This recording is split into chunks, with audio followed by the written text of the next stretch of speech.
Hello అండి, నా పేరు డాక్టర్ అవని, అశ్విని హాస్పిటల్ నుండి మాట్లాడుతున్నాను.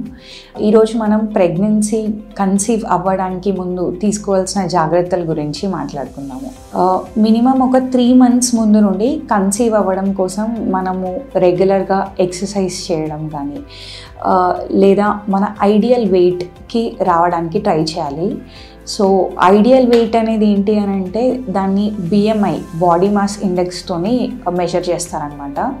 సో ఈ పర్టిక్యులర్ హైట్కి ఇంత వెయిట్ ఉండాలి అనేది ఒక చార్ట్ అనేది ఉంటుంది. అది మీకు ఇంటర్నెట్లో అయినా ఎక్కడైనా కూడా అవైలబుల్ ఉంటుంది.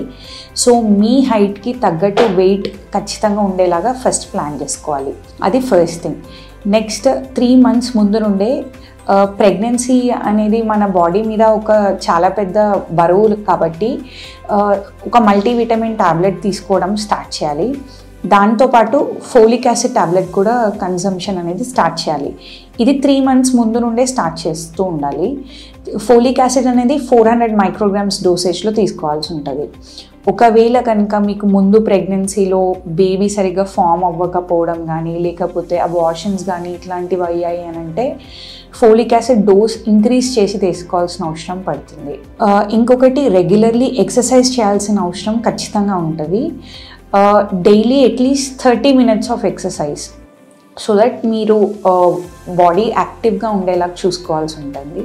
నెక్స్ట్ యోగా డైలీ ప్రాక్టీస్ చేస్తే దానివల్ల ఏమవుతుందంటే మన యాంగ్జైటీ లెవెల్స్ అనేవి చాలా తగ్గుతుంది అండ్ మన స్ట్రెస్ కూడా చాలా తగ్గుతుంది. ఎప్పుడైనా సరే స్ట్రెస్ ఫ్రీ పీరియడ్లో మనం ప్రెగ్నెంట్ అయితే రిజల్ట్స్ కూడా అంతే బాగుంటాయి. Next any bad habits like smoking కానీ డ్రింకింగ్ కానీ లేకపోతే టొబాకో చూయింగ్ కానీ ఇవన్నీ ఖచ్చితంగా అట్లీస్ట్ ఒక 6 months ముందు నుండి ఆపేయాల్సి ఉంటుంది. ఇలా ఆపేయడం వల్ల ఏమవుతుందంటే ఇది both the parents both the couple even the girl and the boy should follow this. So age, next మనం ఏజ్ గురించి మాట్లాడదాము. ఏ టైంలో ప్రెగ్నెన్సీ ప్లాన్ చేసుకుంటే బెటర్ అని అనుకుంటే మటుకి 21 years నుండి 30 years లోపల ప్రెగ్నెన్సీ ప్లాన్ చేసుకుంటే అది చాలా బెటర్ టైం అని చెప్పుకోవచ్చు. 30 years దాటిన తర్వాత మన ఫర్టిలిటీ అనేది చాలా డ్రాస్టిక్గా తగ్గిపోతూ ఉంటాయి. మన లోపల ఎగ్స్ అనేవి క్వాలిటీ కానీ లేకపోతే నెంబర్ ఆఫ్ ఎగ్స్ ప్రొడ్యూస్ అవ్వడం కానీ చాలా తగ్గుతాయి. సో 30 years లోపలనే ప్లాన్ చేసుకోవడానికి ట్రై చేయాలి.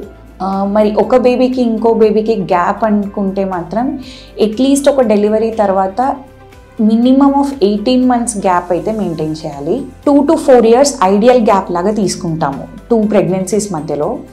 అలా అని ఎక్కువ గ్యాప్ మనం తీసుకున్నా కూడా దానివల్ల ఏమవుతుంది అని అంటే మన ఏజ్ మదర్ ఏజ్ ఎక్కువ పెరగడం వల్ల దానివల్ల కాంప్లికేషన్స్ వచ్చే ఛాన్సెస్ కూడా ఉంటాయి. So more than 5 years of gap is not advisable. Ideal gap వచ్చేసి 2 to 4 years అండి. నెక్స్ట్ వచ్చేసి food, A type of food తీసుకుంటే ఎక్కువ ప్రెగ్నెంట్ అయ్యే ఛాన్సెస్ ఉంటాయి అని అనుకుంటే కనుక ఫస్ట్ అన్ని ఆర్గానిక్ ఫుడ్స్ తీసుకోవడానికి ట్రై చేయాలండి. ఇంకొకటి విటమిన్ C ఉండే ఫ్రూట్స్ లైక్ సిట్రస్ ఫ్రూట్స్ కానీ అవకాడో కానీ లేదా గోవా ఆరెంజెస్ ఇట్లాంటివి తింటే అది మన బాడీలో యాంటీ ఆక్సిడెంట్స్గా వర్క్ చేస్తాయి. దానివల్ల ప్రెగ్నెంట్ అయ్యే ఛాన్సెస్ అనేవి ఎక్కువ ఉంటాయన్నమాట. సో ఎక్కువ కార్బోహైడ్రేట్స్ ఉండేవి కాకుండా ఎక్కువ ప్రోటీన్ ఉండే ఫుడ్ తీసుకోవడం వల్ల like quinoa or chicken or daily eggs walnuts ఇట్లాంటివి తీసుకోవడం వల్ల ఏమవుతుంది అని అంటే మన బాడీలో కార్బోహైడ్రేట్స్ తక్కువ చేయడం వల్ల BMI మెయింటైన్ అవ్వడంతో పాటు ఇన్సులిన్ రెసిస్టెన్స్ అనేది తగ్గిపోతూ ఉంటుంది. దానివల్ల ఎగ్ అనేది ప్రాపర్ టైంకి రిలీజ్ అవుతుంది. అది నెక్స్ట్ థింగ్ అనమాట. ఎప్పుడు మనం ట్రై చేస్తే ప్రెగ్నెంట్ అయ్యే ఛాన్సెస్ ఎక్కువ ఉంటాయి అనేది ఒక డౌట్ అందరికీ ఉంటుంది. సో ఓవ్యులేషన్ అని అంటామండి. అంటే ఏంటి అని అంటే ఎగ్ రిలీజ్ అవ్వడం అని. సో నెక్స్ట్ పీరియడ్ వచ్చే 14 days ముందు మనకి ఓవ్యులేషన్ అవుతున్నట్టుగా కౌంట్ చేసుకుంటాం అన్నమాట. సో 10th day నుండి పీరియడ్ వచ్చిన 10th day నుండి 20th day వరకు ఫర్టైల్ విండో అంటామన్నమాట. ఈ ఫర్టైల్ విండోలో మీరు ఇంటర్కోర్స్ ఎక్కువసార్లు చేసుకుంటే ప్రెగ్నెంట్ అయ్యే ఛాన్సెస్ ఎక్కువ ఉంటాయి. దీని గురించి ఇంకా మీరు ఎక్కువగా తెలుసుకోవాలనుకున్నా లేకపోతే ఏమైనా డౌట్స్ ఏమైనా ఉన్నా కూడా ఈ కింద నెంబర్కి కాంటాక్ట్ చేయొచ్చు. Thank you.